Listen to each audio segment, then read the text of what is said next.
তুমি হয়তো বুঝো না, তুমি হয়তো বুঝো না, কারণ তোমার বয়স কম। বলতা ছিল কোথায়? আপনি এখানে আছেন, আপনার চেয়ে সিনিয়র সাংবাদিক এখানে আছেন। কক্সবাজারের টেকনাফে হত্যা চেষ্টা মামলায় ইয়াবা গডফাদার আব্দুর রহমান বদিকে চট্টগ্রামের পাঁচলাইশ এলাকা থেকে গ্রেফতার করেছে র্যাব। মঙ্গলবার 20 আগস্ট র্যাবের আইন ও গণমাধ্যম শাখার পরিচালক লেফটেন্যান্ট কর্নেল মনিব ফেরদৌস এ তথ্য নিশ্চিত করেছেন। জানা যায়, বদির বিরুদ্ধে এর আগে দায়ের করা মামলায় তাকে গ্রেফতার দেখানো হবে। এ বিষয়ে ঢাকায় র্যাব সদর দফতর থেকে পরবর্তীতে জানানো হবে বলে জানিয়েছে র্যাব। এর আগে বিভিন্ন সময় কক্সবাজার টেকনাফ কেন্দ্রিক ইয়াবা সংশ্লিষ্টতার অভিযোগ উঠে বদির বিরুদ্ধে।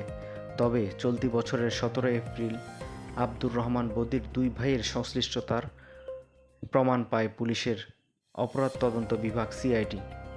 কক্সবাজারের 10 মাদক গডফাদারের মামলা তদন্ত করতে গিয়ে তাদের সংশ্লিষ্টতা মিলেছে। মাদক নিয়ন্ত্রণ অধিদপ্তর এবং বেশ কয়েকটি গোয়েন্দা সংস্থা ও আইনশৃঙ্খলা বাহিনীও বদিকে মাদকের গডফাদার হিসেবে চিহ্নিত করেছে একাধিকবার। মাদক নিয়ন্ত্রণ অধিদপ্তরের এক প্রতিবেদনে বলা হয়েছে, ইয়াবার অন্য বড় পাচারকারী বা স্থানীয় ব্যবসায়ীরা বদির মতের বিরুদ্ধে গিয়ে এই কাজ করতে পারবেন না। প্রতিবেদন অনুযায়ী বদির ভাই মুজিবুর রহমান ও আব্দুল শুক্কুর এবং চাচাতো ভাই মং সেনও ইয়াবার গডফাদার। 2008 সালে তিনি আওয়ামী লীগের মনোনয়ন পান। এই আওয়ামী লীগ নেতা 2018 সালের একাদশ সংসদ নির্বাচনে অংশ নেননি। সে সময় তার স্ত্রী শাহিন আক্তার আওয়ামী লীগের মনোনয়ন পান।